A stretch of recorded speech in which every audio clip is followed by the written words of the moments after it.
Today we're going to look at a special type of function called a one-to-one function. It sits under everything. Remember, everything is a relation. Some things are functions, and this is a special type of function called a one-to-one. This special type of function cannot contain two of the same y values.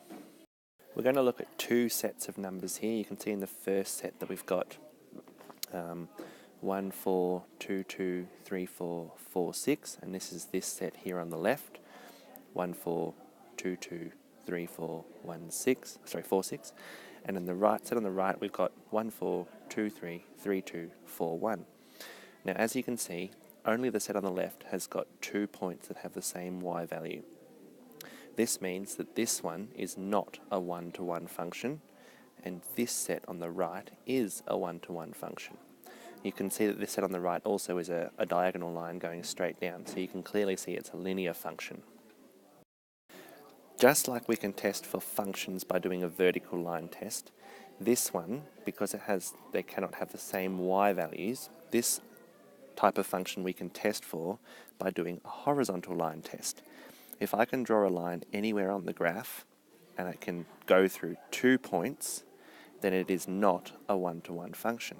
As you can see on the right-hand side, this doesn't happen, but on the left-hand side, if I draw a line, it goes through the 2 points 1, 4 and 3, 4. So this clearly shows that it's not a one-to-one function. To recap, one-to-one functions sit inside the set of functions, which are inside the set of relations. A one-to-one function cannot contain two of the same y values.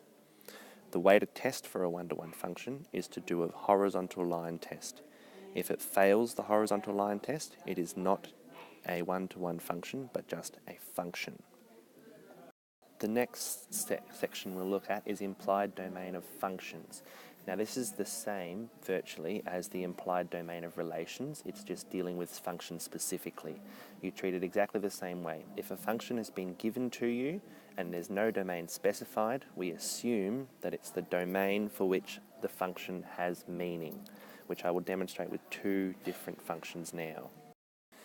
In the function on the left, which you can see is a square root function, it begins at in between 2 and 3, and the equation is given below here. Function of x equals square root of 2x minus 5.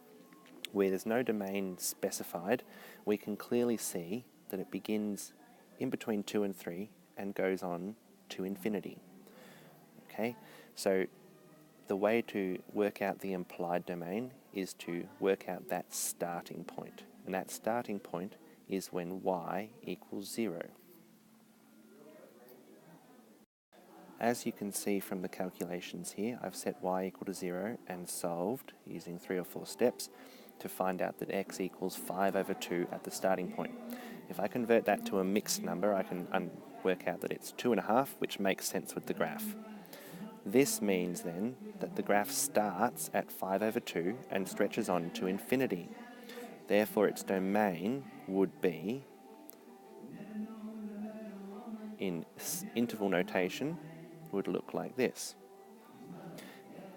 5 over 2 is the starting point, included, stretching into infinity, which we know is excluded all the time.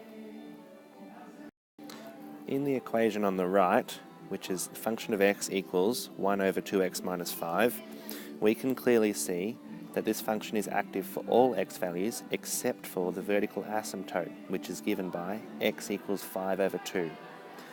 This means that that is the only value that should be excluded from the domain.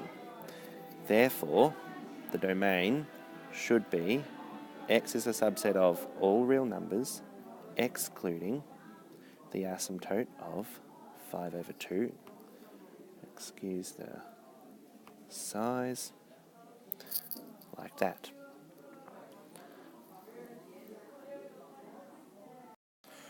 To recap, the implied domain of functions is the same as the implied domain for relations.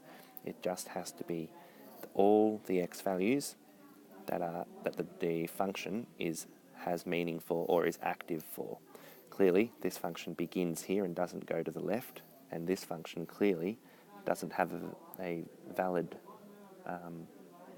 y value for the vertical asymptote at x equals 5/2. Therefore, the domain has to exclude that value.